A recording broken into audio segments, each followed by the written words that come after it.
Well, welcome to the Prep Reporters. This week you got Brian and Ray. It's basically the Brian show this week. Michael's on assignment, and David's dad, Miles, had surgery today, and we wish him well. We're just a little bit of recap from last week. Brian, you was at the Lincoln and Carver game. That's always a tough place to play. Just tell us about it. It started out like it was going to be a good offensive game, but it turned into a big defensive battle. A couple touchdowns scored. Brandon Wilson scored 2 for Lincoln. I think Brett Ebert got the safety, put the 2 points on the board in the final, to bring us to win. But it was a tough game, a real tough defensive battle. You were telling me earlier that actually they had a touchdown that got called back. Yeah, they did. They scored one, got called back for holding later in the game. Probably would have beat us if that wouldn't happen. And now this week y'all travel up, the Lincoln Wolves travel up to Yancey County. To the big Mountain Heritage. Yeah, Mountain Heritage. What do you expect out of that game? I expect a lot of hard hits.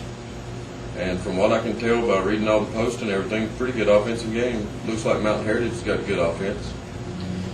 They got a good running back, that's for sure. He's got a lot of stats, but then again, you don't know how that relates to who they played and how much he got the ball all the time. He does have a hamstring injury, though. That could be a big thing. Yes, he could. But the weather should be pretty good. Should be cool up there, though. Yeah, they're going for a chance of snow flurries Friday night. So That's that'll always be nice. That's good football. Well, I went to the Forest View and Southport game, and it was 14-14 at halftime. And then it was obvious that two things happened. I think that Coach Devine did a good job of making adjustments at halftime to kind of stop the Forest View running game. And then, of course, he had a spy. It looked like a linebacker spy was on Jeter the whole time. And then, too, I think the fatigue set in on the Forest View guys. They had a lot of guys going both ways. And in the second half, especially on Justice, got a couple of big runs on them. And it was a good game, but I think South Point accumulated over 300 yards rushing in that one game, which is quite a bit. And then not much of a passing game either way. Forest View couldn't throw the ball very well. I think they had like 4 completions for the entire night. And Jeter was pretty much stopped the second half. He didn't have a big impact at all on the game other than being a diversion for the other team. But it was a good game. Nice crowd.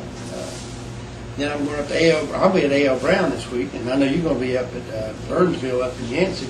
Sure. But A.L. Brown, I really got a feeling that South Point's going to put it to them. I think that looking back, I think the loss to Forest View was a real eye-opener for South Point. Kind of made them focus a lot more, and they seem to be ready to go at it now, and they look like their typical South Point drive to the playoffs. And what do you think about that game? You think the Wolves will pull it out? Well, I'm hoping we pull it out. It's going to take an all-around team effort this week. They're not going to be able to go up there with the big heads and play. You know, that does happen in high school football, so. Yeah. I don't know if Mountain Heritage can hit any harder than Carver did last week. That was a rough game, I'm telling you. We're lucky we walked out of that stadium. That's a tough place to play. Now, the strangest thing I think this whole season is the Cleveland County schools. I can't remember the last time this early in the playoffs there were no Cleveland County schools left. I mean, Shelby had a lead last week and lost. The Salisbury, Crest is gone, and Burns, all 3 of them fell. And so this is really strange for that environment. So, and sadly enough, there's no local games for people to really go see around here either, because it's pretty much depleted because South Point's on the road, Lincoln's on the road, and I think East Lincoln's still at home. Yeah, they play at home Friday. And so that's going to be a game. Newton Conover East. Oh yeah. That'll be a barn burner. Yeah, Newton Conover always brings it. They come to play when they come. Yeah, that's not a team you want to talk smash mouth. No. They'll flat do it. But we hope them do well. I mean, we like to see our local teams kind of pull this thing out and have a good thing. But I think we did our votes on the MVPs, and so they're in, but we're not going to announce the finals yet. We'll get the plaques made right now and everything. But we're doing 2 things. We're doing all the contributors, writers, and stuff for FFN Network. They all voted, and it's a sliding scale. Like if there was 5 people, top vote getter gets 5 points on down. And then we have what we call a fan vote. The ones that's most popular with the fans, those also get a plaque. And I got to tell you, I've seen the numbers, and it's amazing that only one race was decided by more than 2 points. And you think about all that 8 or 10 votes Right. and 2-point difference. I mean, That's it was so about it. tight on defense, we had co-defensive players. You know, Yeah. they actually tied. Oh, did it? They actually Yeah, I've tied. been keeping up with that defensively. Well, that was a fan vote was close too. One of our defensive players, Michael Dellinger from Lincoln Wolves here. I'll let you. So how's the shoulder?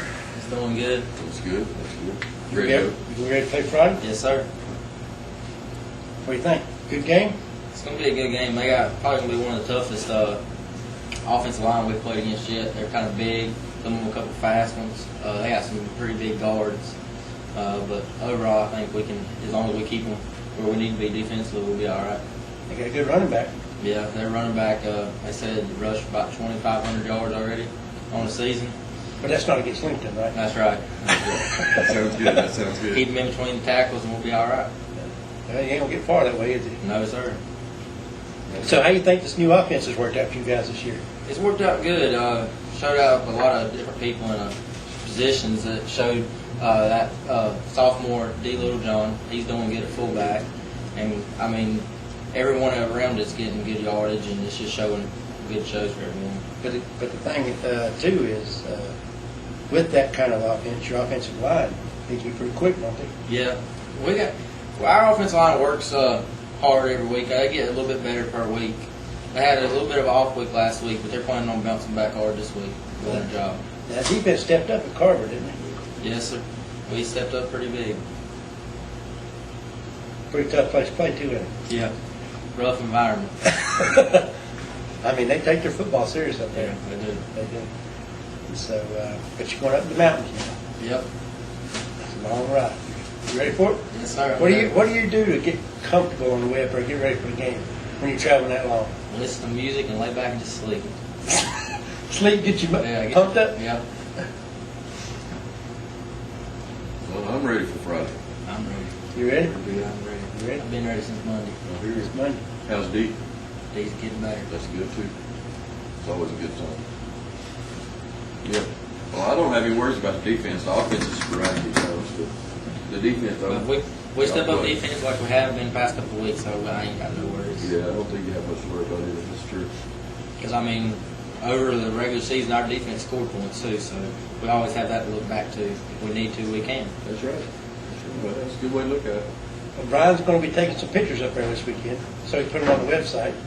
I'm trying to talk him into writing me up a little story and send it to me, and I or call and tell me some stuff, so we can put it on the website. So we'll put you on there on your interview here. So Brian the reporter, Brian the reporter and photographer and talk show host. And hot dog maker. Yeah. It's a hamburger maker too. Yeah. All around. Hot sauce maker They too. all coming up tomorrow. Everybody coming up tomorrow. Yes. We're going to start practice about 2:50. What y'all doing on Thanksgiving? Practice about 9 o'clock in the morning. So you get all that over with, and then go home, fill up. That's right. Get up Friday morning, ready to go. Another call for snow cart. I'm ready for it. I never played this. I'm excited. I don't know if we mean any colder than the wheel set. Since we was That's last year cold. before last year, my feet were It was frozen cold. around that night. So Every time you made a hit, it was cold. that's what somebody said. Bring a blanket, sit on the hill. Dude, All the seniors and upper class, we're ready. We just got to get the rest of the folks in the truck. Because me and defense lineman BJ Stanford, we know what it takes to get a ring. We want to go back and get us another one. that's a good attitude to have. I give you that, but that's a good attitude to have. Well, I wish you the best of luck. You know that. I'll be there cheering you on. Hopefully we'll go up there and whoop and cheer on Lexington and we'll have us another home ball game. There you go. There you go. That'd be nice. I'll Be make some nice. hot dogs that way. You want to travel and sleep and listen to music, right? I'll sleep in the weight room. That's my motivation. I take my nap. It gets me prepared. Well, we appreciate you coming by. Yeah, I appreciate it. Thanks a lot, man. Good luck to you. Good luck, Friday. We'll see you Friday.